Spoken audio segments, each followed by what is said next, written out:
नमस्कार शेतकरी मित्रांनो, आज आपण सिगाटोका रोगावर नियंत्रण कसे करावे याबद्दल माहिती देणार आहे।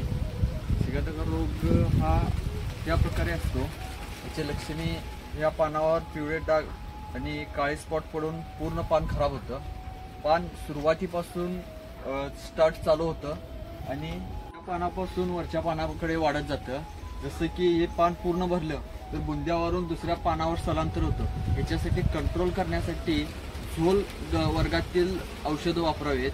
मग ते फवारण्यासाठी कसे फवारावेत, कारण की झाडं आपल्या उंचीपेक्षा जास्त उंचीचे आहेत, त्याच्यामुळे फवारताना हा बुंदा आणि झाडाचा जवळपास 1 फूट पानाचा 1 फूट बॅक साईड आणि बुंदाची दोन्ही साईड फवारून तुम्ही कंट्रोल करू शकता। कारण का याचे स्पोर जे आहेत ते पानापासून स्थलांतर होऊन बुंद्यावरून दुसऱ्या पानावर जातं।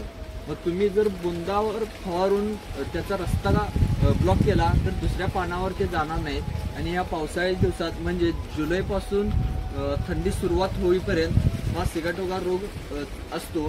तुम्ही ह्या 15 दिवसाला एक जर स्प्रे घेत गेला झोल वर्गातील म्हणजे जसे की फॉलिक्युअर, टिल्ट, ह्या नेटिओ ह्या पद्धतीचे तुम्ही 15 दिवसाला एक अल्टरनेट स्प्रे घेऊ शकता।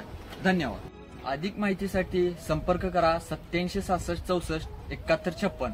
धन्यवाद।